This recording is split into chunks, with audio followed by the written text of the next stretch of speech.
ঈদ মোবারক। বগুড়া শহরের সকালবেলার বগুড়াবাসীকে জানাই ঈদের শুভেচ্ছা। খুব ভোরবেলা আজকে সারা রাত আমরা বগুড়া শহর সাতমাথাতেই ছিলাম। এখন সময় বাজে সকাল 6টা।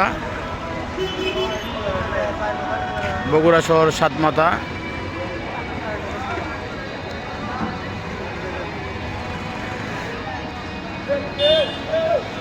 ঈদ মোবারক।